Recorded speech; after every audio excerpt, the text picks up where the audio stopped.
Olá, sejam muito bem-vindos. Estamos aqui com mais um episódio do Pode Despertar, um podcast criado aí para falar um pouquinho sobre neonatologia, sobre gestantes e recém-nascidos e todas as áreas aí relacionadas ao nascimento. Eu sou Juliana Godinho, essa é Beatriz Martins e nós vamos começar aí o nosso bate-papo. Olá pessoal, tudo bom?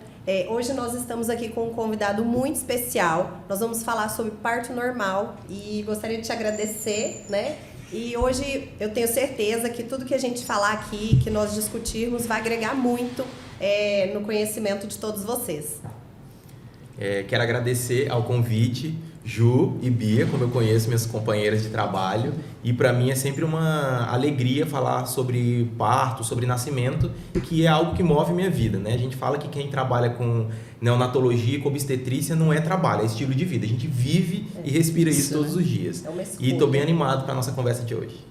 Então vamos lá. Ô, Cairo, para o pessoal te conhecer um pouquinho, a gente queria que você falasse um pouquinho sobre você, sobre a sua escolha com relação à ginecologia e obstetrícia, quando que isso entrou na sua vida, como que foi que aconteceu? Conta para nós. Eu sou ginecologista e obstetra, formado aqui no Tocantins. Desde quando eu escolhi a ginecologia e obstetrícia, o cuidado com a mulher sempre foi algo que me chamou a atenção, desde a minha vida acadêmica. Por a mulher ser um tipo de paciente que se cuida, que busca, que pesquisa, que tem frequência nos cuidados. E eu sempre fui encantado com o nascimento. Antes eu pensava até em fazer veterinária, porque eu gostava de nascimento de bicho. Mas aí depois eu decidi ser médico, falei, não, eu vou seguir a ginecologia e obstetrícia, e o que mais me encanta nessa área realmente é a obstetrícia, é a formação, é o momento do nascimento e da entrega. Então, sempre, desde o meu 7º período de faculdade, isso me encantou. Sempre tive interesse de descobrir mais sobre a formação, sobre a fetologia e todas as nuances assim, relacionadas ao nascimento. Então foi algo que foi plantado em mim desde a infância. Então foi fácil, né? Foi fácil escolher. Não tive dificuldade de escolher minha especialidade. Bom, o tema do nosso podcast hoje tem como foco o parto normal, né? Suas indicações, suas complicações e os benefícios para o binômio mãe e filho. Então, primeira pergunta, Cairo, quais são os benefícios aí do parto normal com relação ao parto cesariana? Fala um pouquinho para nós sobre isso. Essa é uma das perguntas que os pais mais me fazem no consultório. Mais frequentes, né? Às vezes as pessoas me procuram porque querem parto normal e sabem que a nossa equipe trabalha com assistência ao parto normal. Só que muitos chegam lá e falam assim, por que eu deveria escolher o parto normal? O que eu digo para os pacientes, digo para as pessoas e para os meus alunos, inclusive, se é para ser um parto normal mal assistido, que seja cesárea, que é mais rápido e resolve rápido. Então, a principal coisa que a gente deve falar é a segurança do ambiente. Então, a gente vê partos normais que dão errado, vê cesáreas que dão errado. E por que essas coisas dão errado? Então, a primeira coisa de todas, o parto normal, ele tem suas vantagens em relação à cesárea, mas a gente imaginando ambientes seguros. Ideal, né? Situações ideais, de boa assistência, de atenção, com bons profissionais e uma paciente recebendo uma assistência digna. Aí a gente agora igualou os dois, né? Então, nesse momento, a gente parte para as vantagens, né, do parto natural. Menos chance de prematuridade, a gente tem aquela questão da cesárea agendada, da cesárea eletiva e o risco de prematuridade que o profissional quer ter, porque ele chega e diz assim para você, olha, eu vou tirar um bebê aqui de 39 semanas, nasce, o neonatologista chega lá e diz, meu Deus, esse bebê não tem 39. Isso não é tão infrequente, né? A gente vê isso. Às vezes é uma data de uma última menstruação que talvez não foi bem datada, né? Um ultrassom que é um pouquinho mais tardio, né? Que a gente sabe que a gente tem várias formas de datar uma idade gestacional para um bebezinho. Tem a data da última menstruação, o ultrassom que de preferência seja um ultrassom precoce, né? E confiável. E o CAPU, que seria o exame físico pós-nascimento. Então, o que o Cairo está comentando é que muitas vezes a gente acredita que seja um bebê termo, né? Um bebê que vai nascer após as 37 semanas de gestação, mas na hora que nasce, através do exame físico, a gente consegue ver que não é bem isso. A outra questão é, o parto, por ser natural, ele é um evento fisiológico. A mulher ela nasce com uma máquina, imaginando o corpo como uma máquina, a mulher ela nasce com essa máquina pronta para parir. O momento que ela decide enfrentar o parto normal e esperar o momento da criança nascer é outro risco a menos que a gente tem nessa questão da prematuridade. O próprio trajeto do canal de parto auxilia o bebê a limpar pulmão, a via respiratória, nascer melhor, respirando melhor. Em relação à cesariana, é um ato cirúrgico, é uma cirurgia de médio porte. A depender das complicações, pode se tornar uma cirurgia de grande porte. Então, a gente tem mais risco de sangramento. Por ser uma cicatriz, a gente tem riscos de infecção. O parto normal, em relação à cesariana, em questão de vínculo, é mais rápido, porque a mãe consegue manusear melhor a criança. É mais rápido, né? A amamentação é mais fácil, mais facilitada por conta disso, né? Já pela às fisiologia vezes, mesmo, justamente, né? a paciente passa por uma anestesia, às vezes tem as intercorrências ali, até o náusea, posição, né, tudo às vezes fica um pouco mais difícil. Mas a gente colocando tudo isso como duas situações de assistência ideal, na cesárea e no parto normal.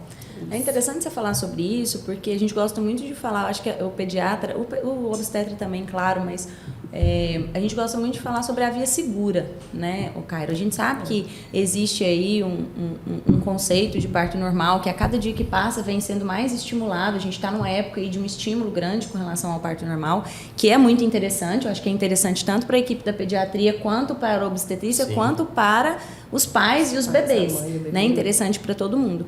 Mas é com relação ao estímulo da via de parto mais segura para aquela paciente, para aquela criança. Naquele momento, né? É um parto adequado.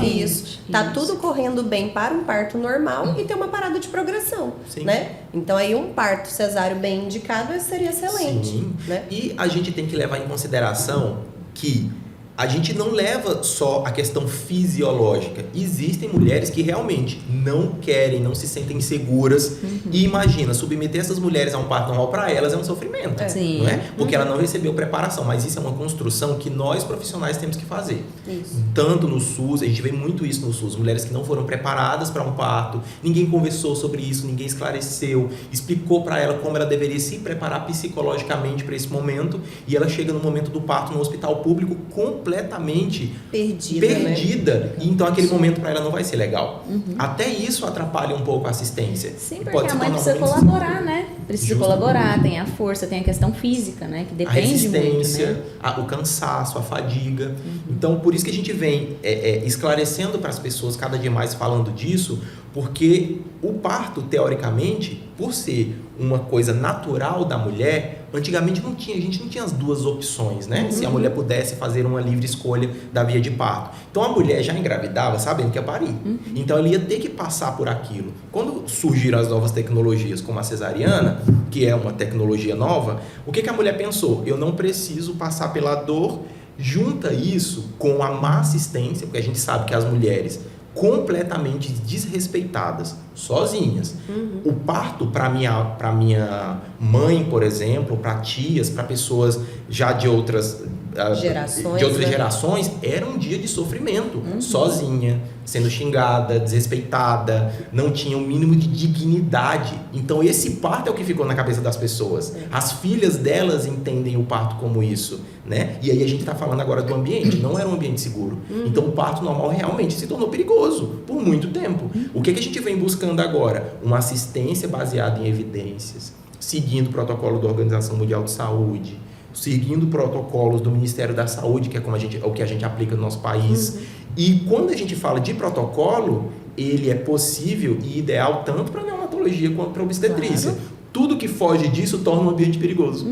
Na verdade, é desmistificar, né? O que era, o que acontecia antigamente e o que acontece hoje, o que é possível hoje, né? Justamente. É uma questão cheia de mitos, né? Eu acho que a gente precisa de tirar isso. Tanto com relação a obstetra prefere cesariana porque é mais rápido. Não existe isso, né? O pediatra quer mais rápido porque marca. Não, a gente quer o que havia melhor para o bebê e para a mãe. Benéfico, né? Para ambos. Exatamente. A gente vê o quanto o parto normal supera a cesárea na questão do desconforto respiratório, né? A gente não quer que aquela mãe logo nessas primeiras horas se separe do seu filho, né? Vai aí para UTI, faz uma taquipneia transitória que seja, que é uma questão benigna, né? E autolimitada, mas de qualquer forma há um rompimento ali, há um distanciamento momentâneo. E a gente não gostaria que isso acontecesse. A gente quer o quê? A gente quer o aleitamento da primeira hora de vida, a gente quer o pele a pele, a gente gostaria desse contato. É o que eu falo, né? que a gente quer entregar o que eles vieram buscar. Exatamente. A coisa mais frustrante é um bebê nascer e ele não ficar com o pai e com a mãe. A gente se sente impotente porque a gente queria entregar aquilo para eles, né?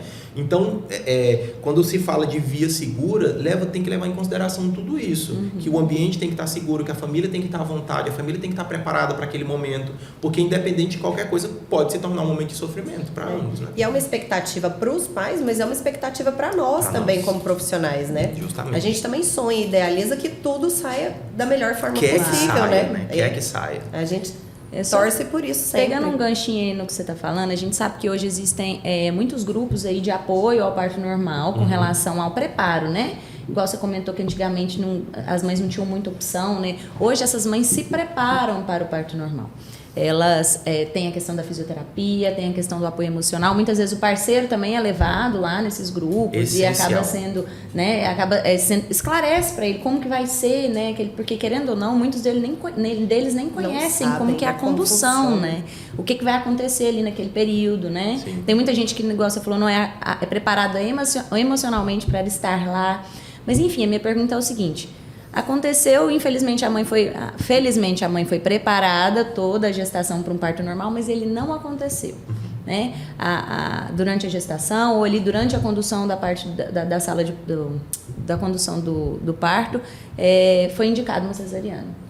Por causa daquela expectativa toda, durante todo o pré-natal, a mãe escolheu, né? Ela fica ali com aquela frustração, né? Eu acho que a gente vê isso, não é incomum, a mãe ficar extremamente frustrada depois do nascimento, né? E isso acabar, inclusive, atrapalhando o vínculo ali entre ela e o bebê, o vínculo entre ela e o marido, ou seja, quem for que está acompanhando, né? Muitas vezes a gente vê casos mais severos, que chega a beirar a depressão pós-parto. Isso. Então, assim, eu queria que você comentasse um pouquinho sobre isso. Qual que é a sua experiência? O que você costuma orientar suas pacientes quando isso acontece? Voltando à minha fala inicial, as pessoas chegam para mim e falam assim: por que eu devo escolher o parto normal? Eu quero o parto normal. E agora? O que eu devo fazer, né? Para onde eu devo seguir? E eu falo sempre para eles: teoricamente, a gente tem um corpo preparado para parir. A gente só sabe que a mulher não vai ser capaz de parir se a gente tiver aquelas contraindicações absolutas ou se na hora do trabalho de parto não evoluir de alguma forma. Ponto. Então, como que a mulher hoje se prepara para um parto?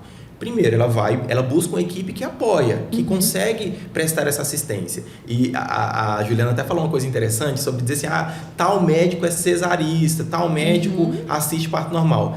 Tudo é questão de escolha de estilo de vida. Existem pessoas que não têm a disponibilidade que hoje eu tenho para acompanhar esses partos. Infelizmente, eles só podem trabalhar com cesariana. Então, tem que ser honesto assim: eu não posso trabalhar com isso. Então, a paciente vai e procura uma equipe que acolhe. Então, a gente tem psicólogos, fisioterapeutas, doulas, consultores de amamentação, o próprio pré-natal pediátrico que a gente estimula. Tudo isso, uma rede de apoio para trazer aquela família para a realidade, assim: vocês são capazes e vamos seguir. Entender como é a dor, entender como é o processo, entender como é a assistência. Existem realmente os grupos, certo? A paciente se prepara para isso, mas a gente tem que ter um cuidado muito grande e isso é muito importante. Tudo pode mudar. A paciente não deve se preparar somente para um parto normal. É uma caixinha de surpresas, A paciente tem que se preparar para o nascimento. Tanto que a gente faz assistência ao nascimento. Uma paciente não me paga para eu assistir um parto normal. Ela me paga para assistir o nascimento. E quando eu falo de nascimento, a via segura e possível para aquele casal, a via segura e possível para aquela mulher. Então, quem não faz esse tipo de educação com a paciente, infelizmente está contribuindo para que esses gatilhos surjam. Para essa frustração, né? Porque eu acho que o importante é isso realmente, é você explicar tudo o que pode acontecer. Todas as possibilidades. Nós temos ambas vias de parto, tem o seu lado bom e ruim. E assim, pode acontecer de estar evoluindo e lá na parte final, né, acontecer alguma coisa que realmente não possa, né, acontecer o parto normal no final. E eu já tive parto em que a paciente minha estava completamente preparada, tinha doula, tinha equipe, tinha tudo, e quando estava ali quase no final, né, ainda faltava um pouquinho de tempo assim, mas estava evoluindo bem, ela falou: doutor, eu não estou me sentindo bem, eu não estou feliz, tá sendo um pouco diferente do que eu imaginava, eu não estou feliz, eu não estou bem, eu não quero mais. E essa pessoa escolheu pela cesariana nesse momento, mas ela tem que estar consciente que a própria exaustão, a felicidade dela, a satisfação dela naquele momento ali, ela pode ser um fator de escolha também. A gente tem que saber que isso também é um fator de escolha. E a paciente pode ficar frustrada depois, mas a gente tem que trazer ela para a realidade desde o pré-natal, que isso pode acontecer. Ó, você pode querer desistir, você pode desistir, as coisas podem não estar tão bem, o bebê pode dar algum sinal que está cansado lá dentro e a gente precisar fazer uma cesárea, o trabalho de parto pode simplesmente não evoluir e você não é uma pessoa incapaz. Você passou pelo trabalho de parto, você buscou, você estudou, você naquele momento fez o que você achava que era o melhor.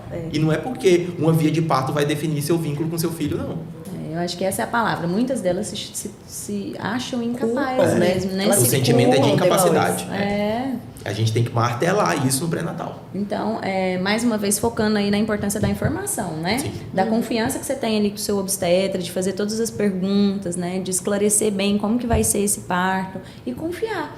Né? Confiar na pessoa que está te assistindo, confiar que a decisão que você tomar ali vai ser respeitada, né? Vai ser feito sempre da melhor forma, da forma mais segura. Né? Isso. Aproveitando que você falou sobre a forma, né, de alívio da dor e tal, quais são essas formas que a gente tem para ela ficar mais tranquila, para aliviar a dor, né? Tá. A principal de todas é a paciente saber o que está acontecendo com ela. Entender que a dor do nascimento é diferente da dor do sofrimento. A dor faz parte do trabalho de parto. Isso é inegável. Não faz tem parte como... do processo. Aquela questão de dizer assim, nossa, minha filha, como muitas mães falam, né? Minha filha está com tanta dor, eu pari e não tive dor. Na verdade, a pessoa esquece, né? Isso é da natureza. Esquece. Então, a dor faz parte do trabalho de parto. Aí a gente entra com alguns métodos, isso a equipe, a auxílio da doula, auxilia bastante nesses métodos. A gente tem métodos naturais e tem métodos medicamentosos para alívio da dor. Quando a paciente está num ambiente de tranquilidade, em que ela está com sua família, em que ela está se sentindo cuidada, ela sente menos dor. Segura, isso naturalmente, né? Já é um método de alívio de dor. Né? Um ambiente seguro e aconchegante. Aromaterapia, a cromoterapia, a iluminação, a massagem, água morna. A gente pede para a paciente levar chiclete para mascar chiclete. A gente pede para a paciente levar pente para apertar o pente na hora que está com dor, para dispersar a dor, para enganar. Tudo que a gente pode. O foco movimentação, o exercício com bola. Tem um tanto de coisas que a gente pode fazer para aliviar a dor. E isso a gente recebe o auxílio da doula e de quem estiver lá conosco no momento, da família. E se isso não for suficiente e para que ela consiga chegar ao fim for necessário, a gente pode solicitar analgesia de parto, que é feito no hospital pelo anestesista, em que a paciente ela não perde a mobilidade, ela não perde os movimentos, mas aquilo alivia ali em 50% a 70% da dor que ela está sentindo no momento. Muitas vezes a paciente faz analgesia e dorme. Passa o efeito da analgesia, ela acorda e volta com tudo para o parto, porque ela só precisava de um descanso, ela precisava beber, comer, respirar e volta, entendeu? Fala um pouquinho pra gente, Amar, como que é essa analgesia? Explica um pouquinho. A analgesia de parto, ela é feita aqui, o que a gente tem acesso, né? A analgesia é feita no mesmo lugar, basicamente, onde faz a RAC, né? É feita a peridural, o furo, né? A aplicação é feita aqui na região lombar. E é deixado um catéter nessa paciente. Então, a paciente fica com um catéter em que podem ser feitas novas aplicações, né? Que a gente chama o repique. Só que é uma medicação que tem seus efeitos colaterais. Então, depois que se faz a analgesia, tem que ter um cuidado de a gente deixar a gestante descansar, de deixar de lado, de garantir que depois que a analgesia foi feita, o bebê está bem. Porque não adianta eu fazer uma analgesia. Não, vamos lá, vamos fazer exercício, fazer tudo. A primeira coisa de tudo, eu coloquei um remédio na paciente. Tá tudo bem com o bebê? Então tem um tempo para essa mulher levantar de novo, tem um tempo em que a gente tem que fazer uma ausculta, ficar de olho ali no batimento cardíaco de 5 em 5 minutos, pelo menos durante 30 minutos depois que ela foi feita, para saber que a criança não teve nenhuma intercorrência por conta dessa medicação. E depois a paciente levanta, se movimenta e vai trabalhar para parir. E atrapalha na força? Então, a paciente ela pode perder um pouco, a depender dos compostos, da sensibilidade. Então, a paciente por que a gente estimula todas as mulheres, né? Não só grávidas, todas as mulheres a fazerem fisioterapia pélvica, para elas conseguirem reconhecer a potência do períneo dela. Durante a analgesia, algumas mulheres perdem essa sensibilidade, a depender da altura, de qual tipo de medicação foi feita. Ela perde essa sensibilidade. Mas tem mulher que vai parir sem colocar força. Porque o que contrai é o útero. Mas existem mulheres que vão precisar dessa condução na vagina. E às vezes, durante a assistência ao parto, se a gente vê que pela analgesia ela perdeu esse controle, a gente precisa dessa movimentação, desse reconhecimento, a gente pode até precisar apelar para um parto instrumental. Um fórceps, um vácuo extrator, e aí o médico tem que estar habilitado. Todo médico que vai submeter um paciente à analgesia, ele tem que ter um mínimo de noção de um parto instrumental, caso seja necessário. Porque o que manda ali agora é o quanto o bebê está bem. Se por alguma razão a criança não fica bem, a gente vai precisar intervir de alguma forma. Seja por uma via alta, por cesárea, ou seja por um parto instrumental. Isso. Aproveitando, como é que a gente faz essa monitorização do bebê? Como que é feito, assim, no momento do parto? Tá. Então, quando que a gente orienta uma paciente a ir para o hospital, quando que a paciente, teoricamente, vai ser internada para uma assistência ao parto? É quando ela entra na fase ativa do trabalho de parto. Então, às vezes, ela passa vários dias com algumas contrações irregulares, que duram um pouco tempo, e chega um momento em que essas contrações mudam. A mulher sabe que ela entrou na fase ativa. Quase 100% das mulheres sente que ela entrou na fase ativa. As contrações são bem frequentes, de 3 em 3, 5 em 5 minutos. São contrações que duram mais de 1 minuto. A força da contração. A força, a potência da contração já é diferente. Então, a gente tem os sinais que o trabalho de parto está chegando. No momento da fase ativa de trabalho de parto, que a gente chama no período de dilatação, que é quando a mulher sai dos 5 centímetros até os 10 centímetros, o ideal é que a gente faça uma ausculta de 30 em 30 minutos. Antigamente era de 60 em 60. A OMS mudou isso há 3 anos, e ficou de 30 em 30 minutos. No período expulsivo, no início do período expulsivo, a gente já tem que começar a fazer a ausculta entre 5 e 15 minutos. De preferência de 5 em 5 minutos. E qual é o pecado? O que acontece com muitas pacientes na assistência? A ausculta, ela não deve ser feita do nada. Botei o sonar aqui, tirei. Não. A gente sabe que aquela criança está lá dentro, a contração, ela é um estresse. Ela é um estresse. Então, por que eu estou monitorizando o batimento cardíaco? Porque aquela situação de estresse durante o trabalho de parto pode gerar alguma coisa na criança. E como eu vou saber se está tudo bem? Só se eu auscultar. Então, deixar a paciente de lado em trabalho de parto sem monitorizar essa vitalidade torna o ambiente inseguro. Torna o parto normal inseguro. Certo? E aí, o que a gente tem que fazer? A ausculta, ela tem que ser feita antes, durante e depois de contração. Principalmente depois de contração. Onde a gente consegue, às vezes, ver algumas desacelerações. Então, por exemplo, eu faço uma ausculta do nada. A paciente está deitada, eu faço uma ausculta. Quem me garante de que depois da contração ou durante esse bebê não está desacelerando? Então, tem toda uma técnica para a gente monitorizar um bebê durante o trabalho de parto. Porque senão a gente perde. A gente perde, aí a gente faz uma falsa ausculta boa e no momento do pós-contração e durante a contração a gente perde aquilo ali. Aí o bebê, por exemplo, às vezes não nasce muito bem. Isso é muito comum, como que isso aconteceu se a ausculta estava boa? Será que eu monitorizei ele do jeito certo? Aí você vai ver um BCF faz 1 hora que fez o BCF, mas estava bom. E períodos possíveis é 5 minutos, não tem jeito, é de 5 a 15 minutos, de preferência de 5 em 5. É o que você comentou, né? A importância de um trabalho de parto bem assistido, né? O que torna e isso é qualquer procedimento, como nós médicos, o que torna qualquer um deles inseguro é a assistência, é a técnica. Se a gente fizer na técnica, dá certo. E consegue perceber as coisas cedo, corrigir cedo e entregar o que a gente foi entregar. E essa é a nossa função, né? Sim. A gente está ali para isso, senão a gente não precisaria assistir os partos. Por isso que é importante, muitas vezes, que é até uma das coisas que eu gosto sempre de falar, de uma equipe para um parto. Inteira, de coração, de corpo e alma para aquela pessoa. Disponível ali, Disponível. Essa é a importância da disponibilidade. Que somos nós e elas. E acabou. A gente não tem motivo para dispersar ali. Somos nós e elas. Nós recebemos aqui uma convidada especial também no meio do nosso podcast, a doutora Poliana Macedo, também a nossa colega, ginecologista e obstetra, e ela também vai elucidar um pouquinho, né? Vai tirar algumas dúvidas e nós vamos começar com uma pergunta para ela. Quais são as complicações mais comuns durante o trabalho de parto, assim, que vocês presenciam? As complicações mais comuns durante o trabalho de parto é bradicardia. Na verdade, assim, o que a gente avalia durante o acompanhamento é a vitalidade fetal. E aí começa por aí.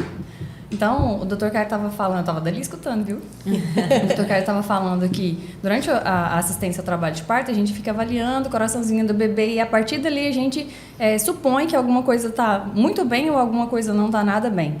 Então, a primeira coisa que acontece é uma bradicardia. Uma bradicardia não acontece assim do nada. Né? E a gente tem muita confiança em dar andamento, dar seguimento na assistência ao trabalho de parto, que aquele parto está indo muito bem, porque o bebê está bem. Então, fez uma bradicardia, o que aconteceu? Né? E a partir dessa bradicardia, virou uma urgência, e aí pode ser que eu precise de uma cesárea de urgência, pode ser que eu precise só controlar uma hidratação nessa paciente, mudar de posição, né, para evitar alguns transtornos pro bebê. É isso que é avaliado. Começa a investigação, né? E começa a... Entender e aí, assim, não é uma investigação igual no consultório. Vai chamar a atenção de vocês para que alguma coisa justamente. Ali... Uma investigação um pouco mais rápida, assim, né? Dinâmica. Justamente, é muito dinâmica, não é uma investigação igual no consultório. Eu tô achando que esse bebezinho tá pequenininho, vamos fazer um ultrassom? Não é. Volta daqui uns dias. Tá bradicárdico agora, respira. Respira fundo, respirou fundo, continua muito bradicárdico. Vamos virar de lado, fulana, pega um acesso venoso. Às vezes, quando vem pegar um acesso venoso, já melhorou o bebê, mas é muito rápido. Você tem que agir. E é isso que nos dá a segurança de levar. Entender se é algo transitório ou se é algo que vai permanecer, para que a gente tome outras decisões. Isso. E a gestante, ela pode se movimentar aí livremente durante o trabalho de parto? Fala um pouquinho sobre isso, que algumas ficam em dúvida, né? Tô em trabalho de parto, tá aqui, tá quase. Será que eu posso ficar em qualquer posição? Eu posso escolher? Posso ficar do jeito que tá mais confortável para mim? Posso subir escada? Posso descer? Posso ficar na bola? Como que é isso? Fala um pouquinho para nós, Caio. Tá. Uma das coisas que são pregadas na assistência ao parto humanizado é a livre escolha da paciente para várias coisas. Se ela quer comer, se ela quer beber, com quem que ela quer estar na sala de parto, inclusive em questão de movimentação. E isso já foi entendido tecnicamente que a mulher movimentar-se durante o trabalho de parto é importante. Assim como, se ela quiser descansar, também é importante, porque a mulher tem seus momentos de descanso. Por várias vezes a gente já esteve durante a assistência ao parto que a mulher cochila, dorme e ronca entre uma contração e outra. E também isso é possível. E antigamente se tinha a ideia de que a mulher tinha que parir deitada, né? Naquela posição ginecológica, né? Às vezes com a perna imobilizada. E hoje a gente vê que essa posição entende, né? Se a gente olhar o corpo humano, a gente vê que essa posição não é uma posição boa, ideal, mas às vezes é nessa posição que ela vai querer parir, é nessa posição que ela vai dar conta. A gente sabe que a paciente verticalizada ou livrando o sacro de quatro, de lado, de cócoras, em pé, até agachada no pé do vaso sanitário, dentro da banheira, quando ela está com o corpo livre, é muito mais fácil do quadril dela também ficar livre, da pelve ficar livre, o canal de parto tem mais espaço. Então, assim, a movimentação é algo realmente de escolha da mulher. Muitas vezes elas nos pedem orientações de como que ela vai se movimentar melhor, como que pode diminuir a dor, como que ela vai conseguir perceber melhor as contrações e perceber melhor o próprio períneo, e a gente orienta, mas tem mulher que vai escolher a posição dela e nem quer nem que ninguém mexa. Como você disse aí, né, tem algumas posições que podem facilitar a abertura da pelve, seria isso, né, para a passagem do bebê. Justamente. Né? Agora, entrando nisso aí, eu vou aproveitar e fazer uma pergunta também, né? Vocês acham que toda mulher que vai parir, ela precisa se movimentar? Não necessariamente, né? Como ele respondeu, vai depender toda dela. Mulher que vai parir, ela tem que se exercitar?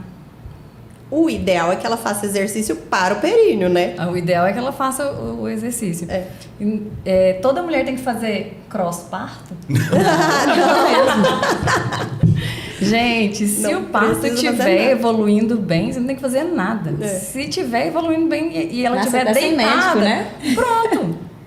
Tá evoluindo. Antigamente, a nossa função, aliás, é só às vezes ficar ali olhando, assistir, né? Justamente. Quando o parto está evoluindo bem, a gente precisa cutucar ela, vai e levanta para andar mais rápido. Não é assim. A gente vai estimular aquela mulher a andar, se movimentar, mudar de posição, encontrar uma posição que facilite mais quando o parto não está evoluindo. Caso contrário, Ela Uma fica à posição que ela vontade, fique né? com menos dor, Como menos do chão. desconforto, que ela respire melhor. A gente faz essas orientações. Gente, já teve paciente minha que evoluiu todo o trabalho de parto dela deitada de lado e pariu deitada de lado, E a gente nem acreditava. de perna fechada. E era a posição confortável para ela, né? E evoluiu. Eu salientei isso porque algumas vezes a gente vê em assistência é que se às vezes a mulher está lá descansando, né? Porque o parto é trabalhoso, ele é cansativo, ela está lá descansando e aí alguém que está ali perto, a doula, ou mesmo o médico, a enfermeira, vai Tá levanta, cutucando. vamos, levanta, faz isso, não, faz aquilo. chacoalha, vai. Vai na a caixa bola, levanta, a pessoa levanta. tá com a língua de fora, você fala, deixa ela descansar. Não, doutora, não. Porque Você vai não precisar é dessa energia. Já ela passou a hora de precisa, descansar, né? agora é hora de movimentar. A gente direto a gente ouve Ele isso. escuta isso, tadinha. Não precisa. Meu Deus, a pessoa sedentária a vida inteira. Na hora do parto, ela tem que ser uma triatleta. Tem que ser uma crossfiteira. Não é assim. Não, e você é precisa assim, dessa depende. energia, né, do descanso ali, porque ela vai precisar, na hora certa ela vai precisar. Exatamente. É como eu comentei sobre a analgesia. Às vezes a gente faz analgesia e a única função da analgesia é a mulher dormir. Depois ela acorda com dor Um gás e banca total. de novo o parto. Né? Ela só vai dormir, ela precisava de um gás. E assim, ele até começou a responder um pouquinho. Tem alguma posição que vocês percebem que é melhor para gestante, que é mais fácil? Nesses casos aí que às vezes não tá sendo, Não tá né, não tá evoluindo. indo muito Não bem, que existe, vocês é. orientam alguma coisa. Não existe a melhor posição. Existe a melhor posição para mim, a melhor posição para Pra cada você, paciente. é individualizado. O que a gente percebe é que enquanto essa mulher não encontra a posição ideal Ideal para pra ela não Fica consegue desconfortável. fazer aquele puxo. Vocês que fazem sala de parto, vocês percebem, né? Que A gente ela vê não muito. consegue fazer aquela força de expulsão. E aí, quando ela não acha essa posição, aí começa o show de horror. Pode começar, né? Porque com nós não, né, cara? Com nós tem seu show de horror. Pode começar o show de horror de ela não consegue fazer aquele puxo adequado. E aí alguém começa, não, desespera, assim né? não, vai, empurra, faz tal coisa. E começa alguém de fora a orientar, a fazer puxo dirigido, né? Que é considerado violência obstétrica, por outros fatores. Não só pela falta de educação, tá? Isso não é só frufru, não. É cientificamente comprovado que prejudica o bebê. Então, enquanto ela não encontra essa posição, ela não vai conseguir parir. E qual que é a nossa função ali? Perceber que ela não está confortável, que ela não está fazendo o push direitinho, a gente orientava, que tal mudar de posição? Vamos tentar assim? Aí deixa ela naquela posição, todo mundo em volta caladinho. Não deu certo? Vamos 2, 3 mudar de vezes? novo. Vamos tentar de novo. E que tal voltar aquela... Volta lá pro vaso sanitário que quando você estava lá no vaso você conseguia fazer?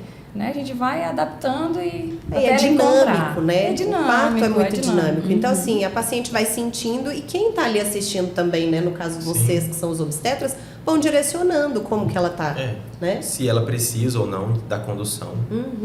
A paciente, a gente às vezes percebe as fases do trabalho de parto sem tocar a paciente. A gente sabe a hora que ela está no período específico, quando ela, por exemplo, começa a ter o push, né? Colocar a força. Isso ninguém mandou ela fazer. Ela mudou o jeito, a postura ali dentro. Então, a gente vê que essa questão que a Poliana está falando sobre o puxo é uma coisa que a gente vê todos os dias. A paciente começa a colocar força involuntariamente. Isso é pela anatomia de onde a localização Natureza, do bebê. né? É a natureza. Então, assim, como que é a assistência ao bebê por vocês? Aqueles primeiros segundos ali, logo após o nascimento, o que é que vocês fazem? Qual que é a função de vocês ali? E logo após a entrega para o pediatra, o que vocês veem que é interessante? Qual o tipo de experiência que é importante que esse pediatra tenha? É importante ser alguém experiente ou não? O que pode acontecer com esse bebê? O que vocês podem comentar para a gente no dia a dia de vocês, se vocês veem acontecer?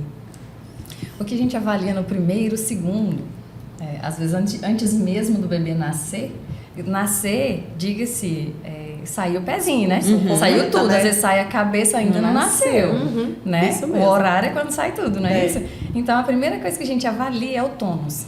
No parto normal, o bebê sai e aí ele faz careta. Aí você fala, ai, deixa eu vir na próxima contração porque vai dar certo. Agora, às vezes o bebê vem entregue. Ele não tem tônus. Aí eu passo. Opa, não tem tônus e como é que tá a frequência? A frequência tá boa, então deixa eu estimular. Né? E é assim. Então, o que eu avalio primeiro é a vitalidade. O bebê tá bem, maravilha, vai pro pele a pele, aos olhos da pediatra ali em volta. O bebê não tá bem, aí eu entrego para pediatra porque existem coisas muito mais importantes do que aquele contato de imediato. Mas o que nos buscam para este momento, para esse encontro, né? Para a gente respeitar esse encontro. A gente respeita o bebê, né? Aquele momento do bebê, o bebê tá bem, aí vai pro encontro.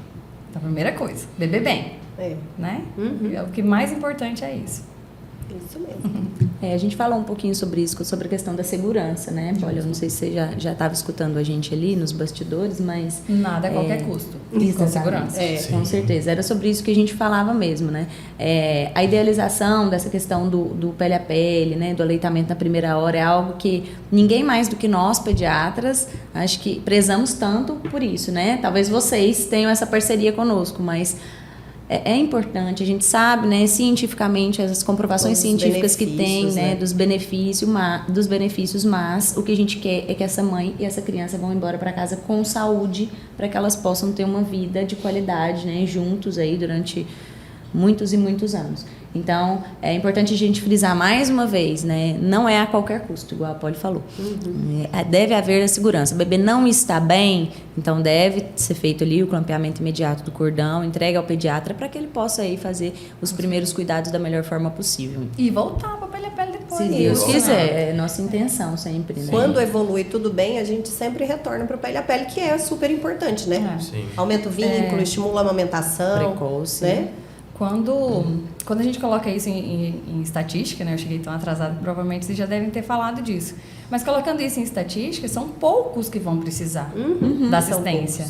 E não é para esses poucos que nós estamos lutando para ir para o pele a pele. A gente está lutando por aqueles 90% que não precisam.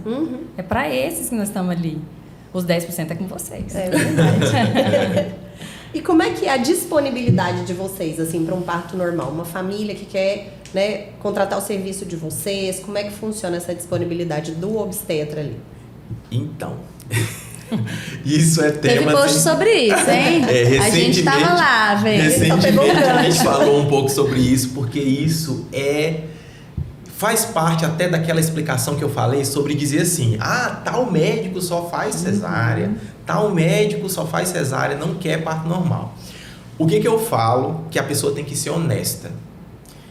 A pessoa não pode virar para um paciente e dizer assim, eu só faço cesárea porque eu nunca me arrependi de fazer uma cesárea. Isso é desonesto. O honesto é dizer assim, eu só faço cesárea porque infelizmente na minha vida, no meu estilo de vida, eu não consigo encaixar uma disponibilidade. Por que a pessoa opta, por exemplo, por só fazer cesárea quando ela diz que não tem disponibilidade? Eu dou o exemplo da Poliana quando eu vou fazer a comparação com a minha vida. Eu hoje sou casado, mas não tenho filhos. Sou eu, o Luiz Fernando e mais ninguém ali na nossa vida. A Poliana é uma mulher casada que tem 2 filhos. Né? Aí nós ainda temos a nossa vida dentro do consultório e às vezes assumimos outras funções.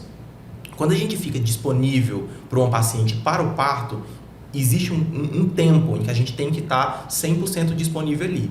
O que é estar disponível? É você garantir a assistência da paciente entre 37 e 42 semanas, onde eu não posso me ausentar da cidade, meu celular não pode ficar fora de área, e tanto para parto quanto urgências e emergências de final de gravidez, tem que estar disponível. Eu tenho que estar disponível para atender aquela família. No momento em que eu faço isso, eu estou assinando, né? Na verdade, eu estou abrindo mão de coisas da minha vida, de uma viagem, de participar de uma festa, se eu estiver em um casamento, se eu estiver casando, né? E a gente tem algumas razões de não estar lá. Motivo de doença, falecimento de um familiar, se tiver em outro parto, mas aí a gente tem que garantir que alguém da nossa equipe esteja junto. Por isso que não dá pra gente trabalhar sozinho, tanto na obstetrícia quanto quando se fala em disponibilidade, né? Todos nós que fazemos parte da equipe de disponibilidade. E nesse momento aí, a gente tem que fazer uma programação com antecedência. Então, chega num ponto da gravidez que geralmente a gente pede para as pacientes que, no mínimo, com 28 semanas, ela diga assim, eu quero que vocês estejam no parto. Disponíveis. Né? E aí a gente sela um acordo, para que naquela época a gente esteja disponível para o parto. E quando a gente não estará, a gente avisa, olha, pode ser que eu não esteja aqui, você vai continuar comigo ou não? Não vou. Confio na sua equipe, se em algum momento precisar outra pessoa estar junto, a gente vai estar lá. né? Outra pessoa da equipe pode ir, não tem problema com isso. Então, quando as pessoas que trabalham com disponibilidade, a gente desapega, né, de eventos, desapega de viagens de última hora. Eu digo assim, que se eu ganhar uma viagem no mês de outubro desse ano para as Maldivas, Não posso ir. eu não vou. Não tem jeito. Eu não posso ir. Porque dentro do acordo que eu selei com as minhas pacientes, isso não entra como um critério para eu não estar lá, depois que a gente selou o acordo com antecedência, né? Então, a gente abdica de várias coisas legais da nossa vida também, além do que é um estilo de vida, quem trabalha com disponibilidade. A gente deixa de ser um trabalho, a gente vive isso 24 horas. Manhã, tarde, noite, madrugada, final de semana, Natal, Réveillon. No dia que a gente escolher assim, olha, eu não quero mais trabalhar com disponibilidade, não é porque a gente só quer fazer cesárea, porque gosta de cesárea. É porque realmente é importante você falar sobre isso, porque é um período longo, né? Muito É um período longo. longo que vocês têm que estar totalmente disponíveis. Aí, ó, você explicou muito bem, é uma disponibilidade praticamente total, né? Você Total. tem que estar com o telefone, e pode ser de madrugada, pode ser qualquer horário. Igual você falou, cada um tem a sua vida aí, né? Tem outras, todo mundo tem outras funções também. Então, às vezes, os pacientes não entendem, né, a seriedade com que o médico tem que tratar uma disponibilidade. E às vezes por questões de valores e de outras, né? Ou não concordar ou concordar com o jeito que você leva a vida. Às vezes vem a crítica, né? Muitas vezes vocês devem ter escutado alguma coisa ali. Então, assim, às vezes é por falta de conhecimento, né? Do tanto que esse tempo é precioso, tanto para o paciente quanto para nós, né? Porque temos nossa vida pessoal também. É um estilo de vida, né? O Cairo falou só de coisas legais, né? Casamento. E tem a parte triste Tem também, as né? coisas... É casamento, o que mais? É um evento? Doença dos filhos, alguma né? coisinha. Tem um monte de Eu ia coisa. falar Esse isso, vídeo do gente, casamento é uma coisa a gente bem legal. perde. Você que tem filho, por exemplo, a gente perde. Eu nunca vou em um evento da escola dos meus filhos. Apresentação, doença. Almoço, pode contar os dias da semana que eu almoço com os meus filhos por causa dessas disponibilidades. Então, desse período que você pega aí, se eu pegar uma paciente por mês, eu estou o ano inteiro comprometida com elas. E aí, o que ela falou a respeito de valor, eu acho que você estava se referindo a dinheiro. Só que tem gente que não valoriza o que vale realmente. O tempo do outro. O tempo do outro, né? Que não tem preço, né? Tem Eu muita cheguei a coisa que não escutar tem preço. de um acompanhante, né? Nem da paciente, foi de um acompanhante o seguinte, mas como assim que você não faz pelo plano? Se você assinou o plano não me paga isso. Ué, mas foi você que escolheu isso. Você tem que aceitar sim, você que escolheu essa profissão. Eu escolhi Aí a eu falei, profissão, então, eu mas... escolhi, mas eu também escolhi não te atender. Pronto. Né? Então, assim, não valoriza, não entende qual que é o...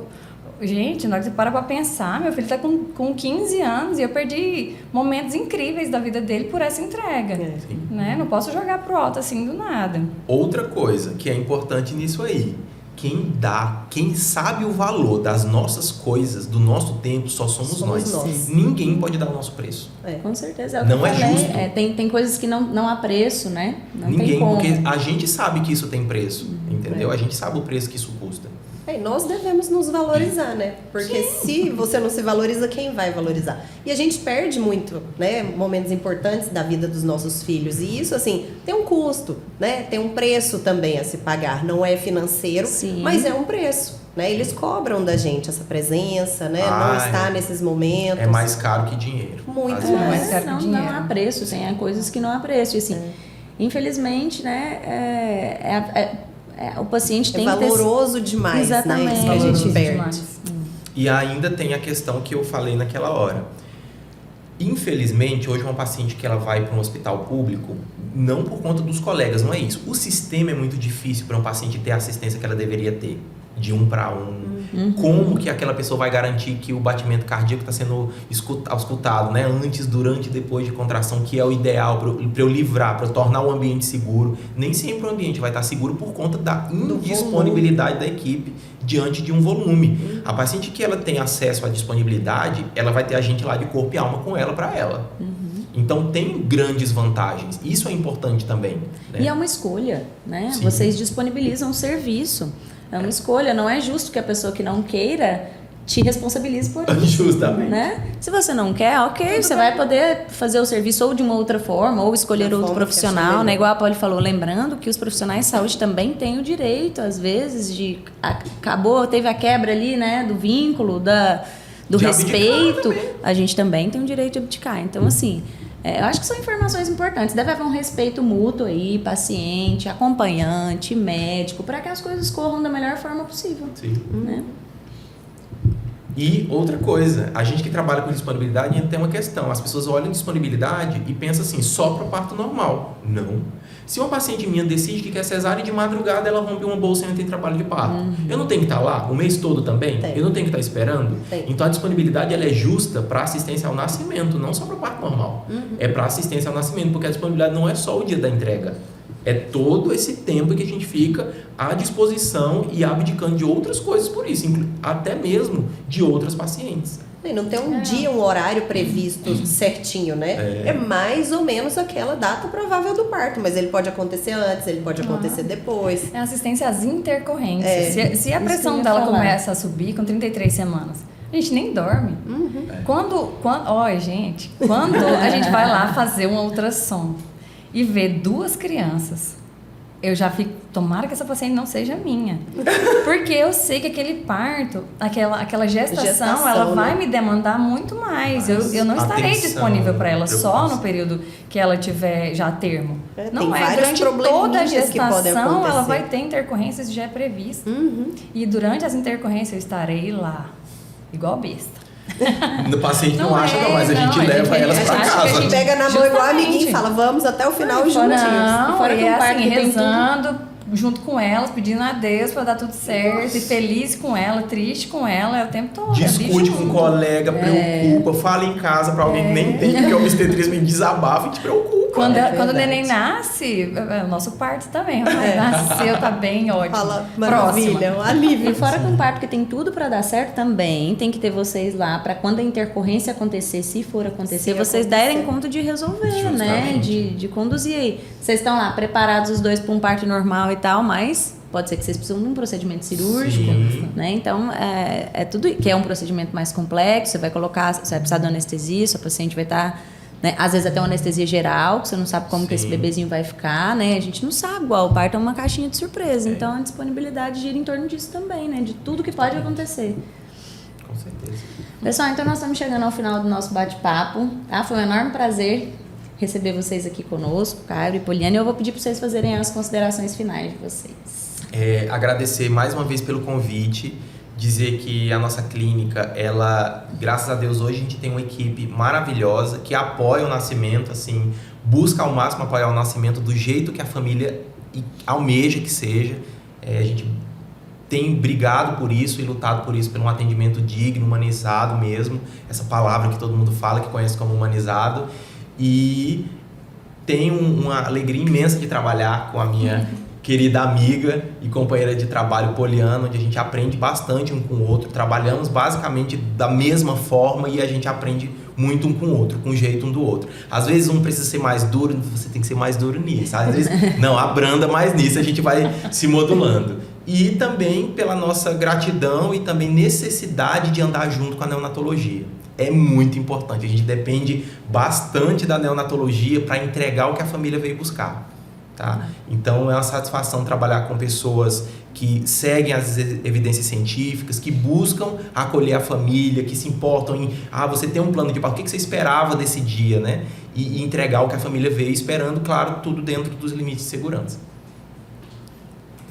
Eu quero agradecer pelo convite, muito obrigada, meninas.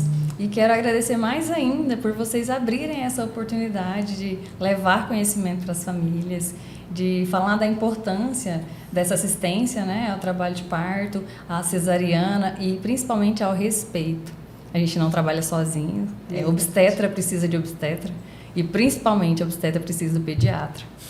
Quando estava ainda na graduação, aí falava que existia uma guerra eterna entre obstetra e pediatra. Verdade. Hoje eu entendo os motivos. É que realmente quebrava-se o respeito dos dois lados e aí ficava ruim. Mas hoje, integrando isso aí, quando eu chego no hospital, eu falo, ai, graças a Deus é a doutora fulano aqui hoje. Tá cada pediatra. dia melhor, Então a gente né? fica com o coração quentinho. Quero agradecer a vocês, muito obrigada. Imagina, obrigada a vocês, pessoal. Até a próxima. Então, Até a próxima.